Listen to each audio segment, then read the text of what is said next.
भगवान भवानी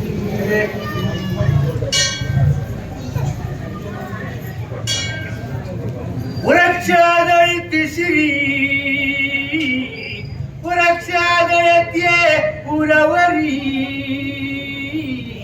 वृक्षादळती पूजावरी धनुष्य भरी धरून प्रभो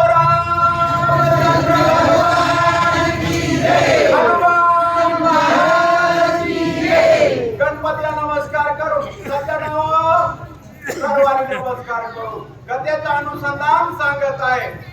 गणेश गणपती तास लागून सुती शेतकऱ्याला सुद्धा म्हणावं लागतंय मला तवा तास दुरीत येतंय नाहीतर दुरीच्या बाहेर जातंय अशी अवस्था आहे मला. असा वाचक म्हणल्यावर चांगले महाराजाची जोडीदार माझ्या बरोबर म्हणल्यावर मला काय जमणार सांगतो महाराज. विषय चालू आहे. विषय कसा चालू आहे? नळांना ज्यावेळेस वृक्ष राजा रावणाच्या अंगावर टाकाय चालू केलं पण राजा रावणाच्या अंगावर कुठं बी लागायले ना महाराज. दंडावर लागायले, डोक्यावर लागायले, छातीवर लागायला, कुठ्या विवार लागायला राजा रावण परिशान झाला वाचता. अश्वहाणीचे मुखावरी सारखे पडलाय रथावरी रथ ब्रह्मेचा का करी ब्रह्मेशांचे रावणा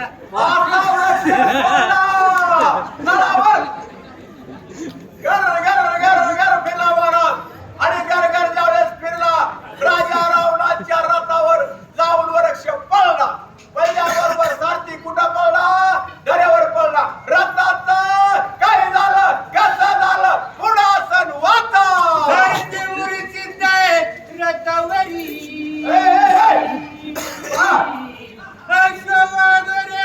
कोणावरी रथ गोवे सैरावरी आपण पर्ये रावणा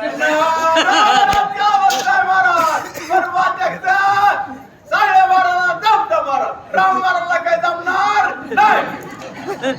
ज्यावेळेस सांगितलं महाराज रथ पळला त्यावेळेस दऱ्यावर रथ पळला.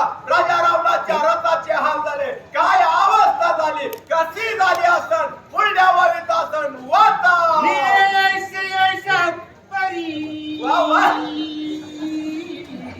रावण त्रासलाय तरुवरी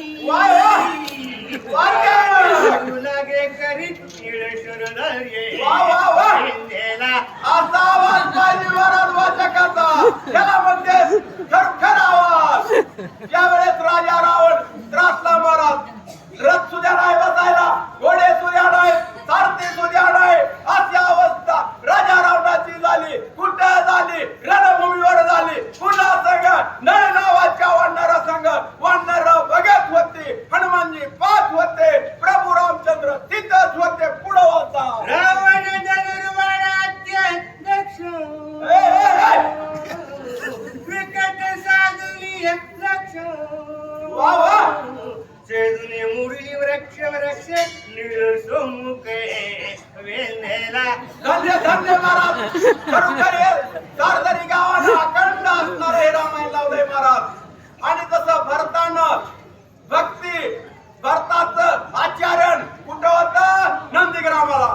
तसं या कारदरीनं खरोखर रामायणाचं वर्तणूक चालवली. रामायण चालवलंय. भरतासारखं पवित्र गाव ठेवलेलं आहे. अशी अवस्था या गावामध्ये आहे महाराज. आणि युद्धाचा प्रसंग आहे. युद्धामध्ये राजा रावण काही निघाला ना पुन्हा काढ निघाला. कुठं निघाला? पुढं रावणाच्या वाणीला गवू निळलक्ष्मी सर्व सोय झाला अतिरस रसची विंधण्या नळाला